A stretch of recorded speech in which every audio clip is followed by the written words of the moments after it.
Tihar jail में बंद सनोज मिश्रा को दिल्ली पुलिस ने नबी करीम पुलिस स्टेशन के अधिकारियों ने गाजियाबाद से उस वक्त गिरफ्तार किया था जिस वक्त उन पर गंभीर आरोप लगे थे और ये कहा गया था कि सनोज मिश्रा जो कि मोनालिसा के डायरेक्टर हैं, उन्होंने एक लड़की के साथ न सिर्फ दुष्कर्म किया बल्कि उसका कई बार अबॉर्शन भी करवाया गया। बाकायदा उसके सबूत भी सामने आए।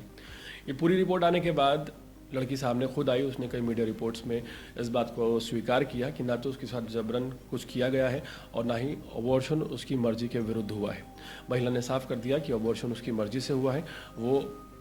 सनोज मिश्रा के साथ रहने के लिए राज़ी है और उनकी पत्नी को भी कोई एतराज़ नहीं है। यह पूरा मामला सुर्खियों में बना हुआ था और इसी बीच एक और बड़ा मामला राजधानी दिल्ली से सामने आया है।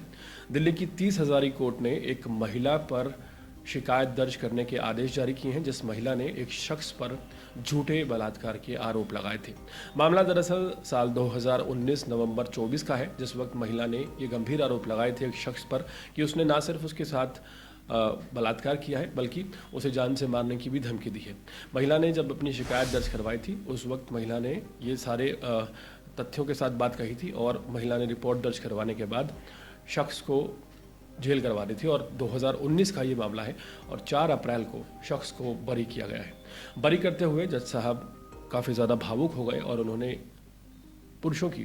खासकर उन लोगों की जो झूठे केसों में फंसाए जाते हैं, रेपुटेशन को लेकर काफ़ी ज़्यादा भावुक कर देने वाली बात कही। जज साहब ने अपने फैसले में कहा कि जिस तरह से रेपुटेशन बनाने में पूरी ज़िंदगी एक शख्स को लग जाती है, लेकिन झूठे केसों की वजह से ना सिर्फ उसकी रेपुटेशन बर्बाद हो जाती है बल्कि उसकी पूरी ज़िंदगी प्रभावित होती है। साथ ही साथ बरी करते हुए एडिशनल सेशन जज अनुज अग्रवाल ने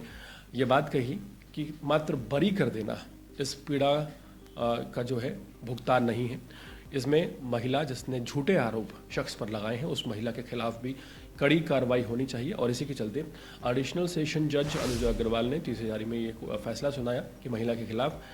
बीएनएस की धारा 379 और बीएनएस की धारा 229 231 के तहत मामला दर्ज कर जल्द से जल्द कड़ी कार्रवाई की जाए। हाल फिलहाल ये जो फैसला सामने आया है दिल्ली 30 हज़ारी कोर्ट का, ये उन सभी लोगों को राहत देने वाला है जो झूठे मुकदमों को झेल रहे हैं और इस तरह की जो वारदातें सामने आती है जिसमें पहले एक केस किया जाता है और उसके बाद उसे वापस ले लिया जाता है या फिर तथ्य मैच नहीं करते और हकीकत सामने आ ही जाती है। पूरे मामले में हैरानी की बात यह है कि कोर्ट ने यह भी पाया कि महिला पहले भी कई लोगों पर इल्ज़ाम लगा चुकी है जो कि झूठे साबित हुए हैं और इस तरह एक शख्स की ज़िंदगी बर्बाद करना एक महिला को महंगा पड़ गया है। आप कह सकते हैं कि झूठे आरोप लगाकर किसी को रेप के केस में जेल भेजना एक महिला को इतना महंगा पड़ गया है कि उसके ऊपर अब विभिन्न धाराओं में मामला दर्ज कर लिया गया है। आगे की कार्रवाई क्या होगी ये तो आने वाला वक्त ही बताएगा, लेकिन फिलहाल जिस शख्स को 2019 के एक मामले में जेल भेजा गया था उसको ये राहत मिली है। और इसी के साथ एक और मामला राजधानी दिल्ली में चर्चाओं में बना हुआ है जो मामला दरअसल सनोज मिश्रा का है।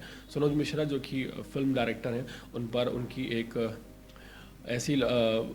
सहकर्मी आप कह सकते हैं जिसने तमाम गंभीर आरोप लगाए थे कि उनके साथ दुष्कर्म किया गया, अबॉर्शन करवाया गया, लेकिन जब तथ्य खंगाले गए और वीडियो में खुद लड़की कहती हुई नजर आ रही है कि अबॉर्शन भी उसकी मर्जी के खिलाफ नहीं हुआ और ना ही महिला के साथ कुछ गलत किया गया है। अब इस पूरे मामले में क्या फैसला आता है इस पर सबकी नज़रें टिकी हुई हैं, लेकिन जो 30 हज़ारी कोर्ट ने फैसला दिया और जिस तरह से एडिशनल सेशन जज अनुज अग्रवाल ने भावुक होते हुए ये बात कही है कि मात्र बरी कर देना उस पीड़ा का निवारण नहीं है, महिला के खिलाफ कार्रवाई होनी चाहिए, इस फैसले से कई लोगों को राहत मिली होगी।